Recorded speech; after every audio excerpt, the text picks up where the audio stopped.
The ongoing crime wave that has hit Nairobi is very worrying. Even more worrying is the fact that it does not seem to me to be an ordinary wave of crime.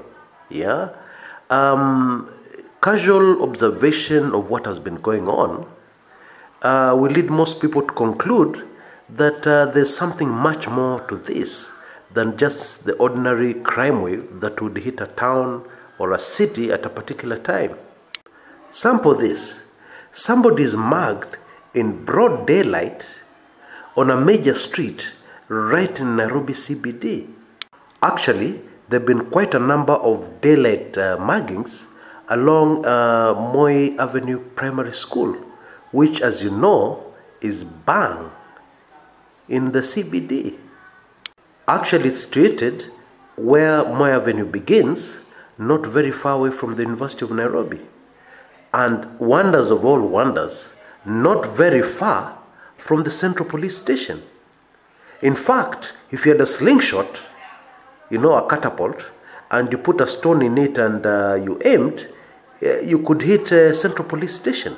That's how close Central Police Station is. I've also received increasing reports confirming something that Kenyans do not want to believe, that some of these muggings are being done while policemen are around. They're actually seeing what is happening. And what do? They just ignore. This has led many to believe that actually these crimes are politically motivated. That actually there's a political objective somewhere, in this unleashing of terror on residents of Nairobi. I cannot resist pointing out something that I've always said in this channel for a long time, that when things get bad politically, you're not safe in case you voted for one side of the political divide. You cannot say that I voted for Jubilee and therefore I'm immune, I'm safe, I'm untouchable. No way. It's hitting both those who voted for Jubilee and those who voted for NASA. The thugs don't want to know. They just want to rob, steal, and sometimes maim their victims, unfortunately. Mercifully, the deaths reported have not been much. They've been very few, mercifully. But the crime wave continues unabated. One other thing that tells you that these crimes are not normal, it's not a normal crime wave, is funny incidences that are happening that would not normally make sense for a criminal. For instance, you have a situation whereby women have earrings ripped out of their ears, causing, of course, serious injury to the ears. Now, my first thought when I heard about these incidences, I'm sure would be the same for you. I thought that these ladies were probably wearing gold earrings, earrings that had a high value, However, taking a closer look at these incidences, that is not the case. These poor Nairobi women were just wearing ordinary earrings, smart, looking nice, but not valuable. So what is really going on here? What is happening in Nairobi? What is this crime wave all about? Now, a few years ago on my Kumekucha blog, I did a very extensive feature on the impact of violence, and how violence is used by politicians in Kenya to win elections. The long and short of it is that violence has been used in Kenya for decades, to break people's political will. If you suddenly find yourself in a situation where you do not feel safe,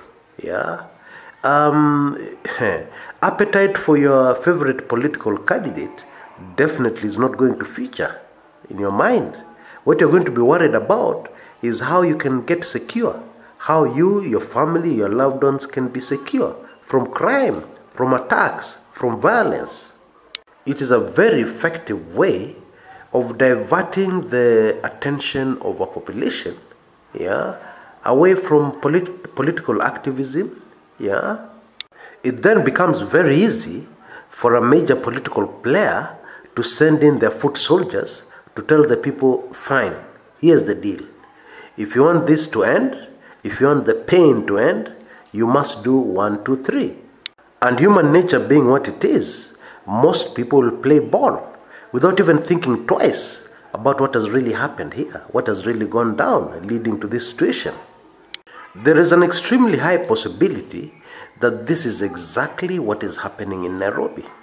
And this is what the crime wave, unprecedented according to me, is all about. I mean, in Nairobi's long history, there have been crime waves, very serious ones. But none of them has ever come near what we're seeing now in Nairobi. And that is the truth. Take this recent incident at a church. Yes, a church. Surely when you go to church on Sunday, you expect that that is a very secure place. You don't expect to get robbed in church. But it happened. At Nairobi Lighthouse Church, situated in industrial area. Over 15 thugs, burst into the church compound, robbed people who are coming into church, subdued the watchman very easily. One of them was just carrying a pistol, the rest had crude weapons. And these thugs, stole from the people and stole from Almighty God. Now, those of us on this channel who have some spiritual knowledge will know that it is not possible to steal from God. In fact, I'm reminded, if I can just divert briefly, I'm reminded of an incident that happened at the All Saints Cathedral in the mid-80s, say late 80s. Now, at least in those days, I don't know if they still do. In those days, what used to happen is that they would post the collections of the previous Sunday on a very prominent notice board outside the church. And so anybody walking in would be able to look at the notice board and see, the church collected 100,000 last Sunday, and so on and so forth. Actually, the figure the church was getting in tithes and offerings was around that figure, 100,000, which was quite a fortune, you can imagine, in the late 80s.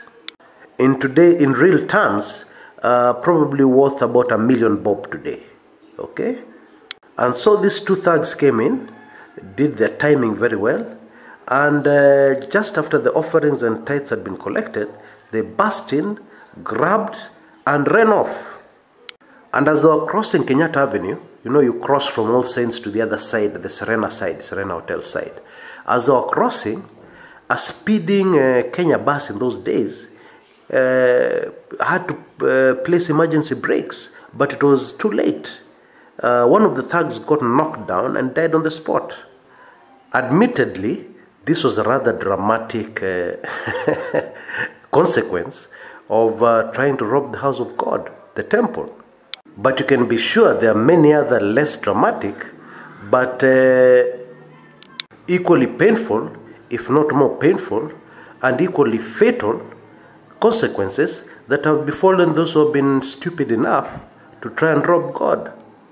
Anyway, the Nairobi Lighthouse Church robbery in industrial area was just crazy.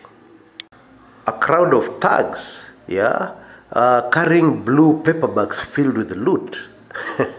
I mean, this was a scene straight out of some cartoon movie, only that it was happening in Nairobi in broad daylight.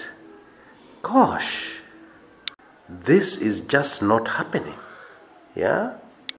Poor Nairobians, even as they're worried sick now of what will happen on the 30th of January 2018, they're even not safe. Nobody's feeling safe in Nairobi.